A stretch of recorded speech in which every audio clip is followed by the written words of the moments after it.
Exercício de termodinâmica, né, do livro de termodinâmica do Sengel, sétima edição, capítulo 6, exercício 82. Uma máquina térmica recebe calor de uma fonte de calor a 1200 graus Celsius e tem uma eficiência térmica de 40%. O trabalho máximo da máquina térmica é igual a 500 kJ. Determine o calor fornecido à máquina térmica pela fonte de calor, o calor rejeitado e a temperatura do sumidouro.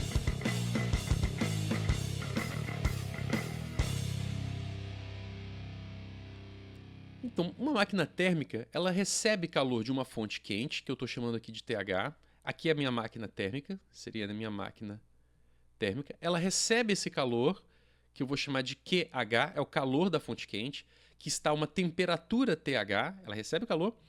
Parte desse calor, da energia que entra na forma de calor, vai se tornar trabalho, e parte desse calor, pela segunda lei da termodinâmica, precisa ser rejeitado para uma fonte fria.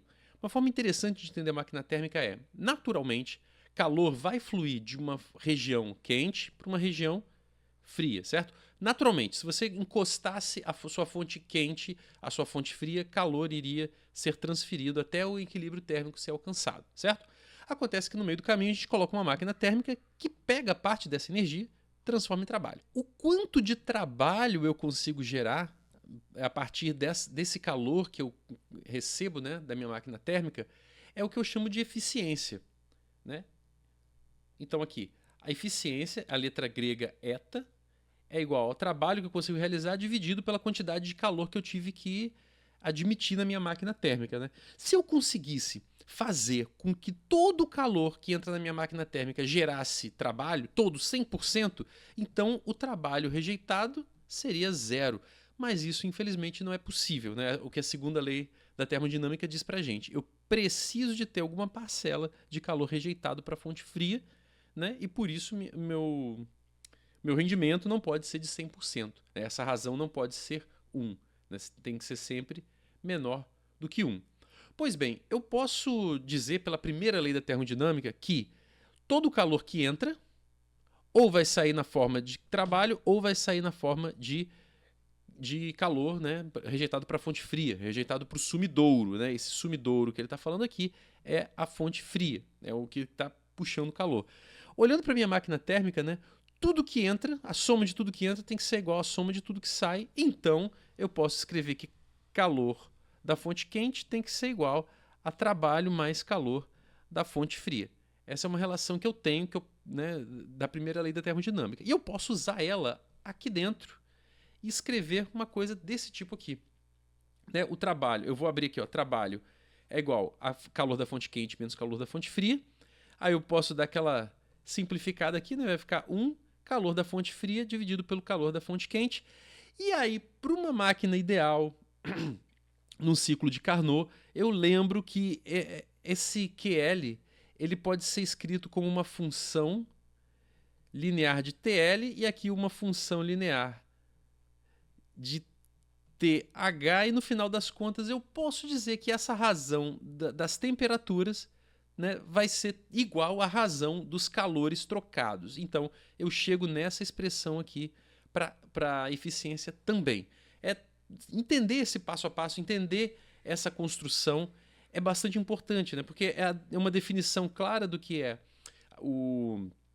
a eficiência térmica, que é um conceito importante que a gente tem que saber.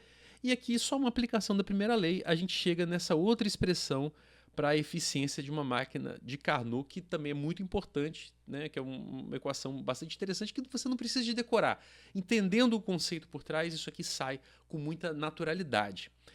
E para entender, e para resolver essa questão, basta usar esses conceitos que eu acabei de apresentar. Então, aplicando esses conceitos, né, a gente sabe aqui que a eficiência térmica é 0,4, como ele deu para a gente aqui, né?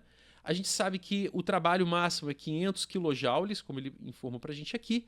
E a temperatura da fonte quente, 1.200 graus Celsius. Lembrando que para utilizar essa equação, as temperaturas necessitam estar em Kelvin, né? Em valores absolutos. Eu não posso deixar isso aqui em graus Celsius. Se eu pudesse deixar isso aqui em graus Celsius, eu posso imaginar uma fonte quente que está a a 0 graus Celsius. Eu poderia dividir por 0? Não posso dividir por 0. Então isso aqui é um grande alerta, né? É um grande atenção que eu não posso deixar isso em Celsius. Não posso admitir valores iguais a 0 ou... não posso admitir valores iguais a 0 aqui. Também não faz sentido se eu tivesse valor negativo, esse sinal iria inverter, eu poderia dar eficiência positiva, maior que 1.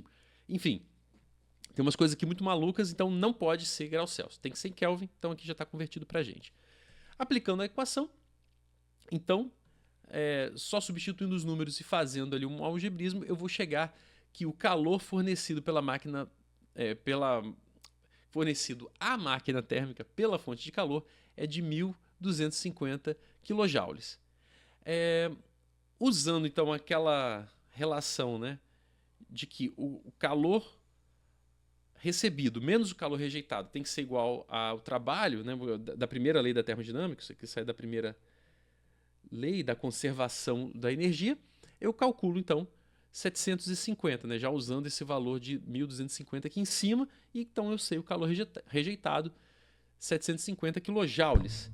E por fim, a temperatura do sumidouro, a temperatura da fonte fria, basta eu aplicar essa equação aqui, né, que tem os valores de temperatura, eu já conheço o TH, eu já conheço o eta, basta eu isolar o TL, vai ficar igual essa expressão aqui, substituir os valores e calcular 883,8, né, vou aproximar aqui 884 kelvins, a temperatura do sumidouro.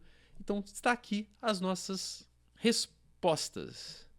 Gostou? Deixa aí o seu comentário, se tiver alguma dúvida, algum exercício que você queira que eu resolva aqui neste canal. Até a próxima!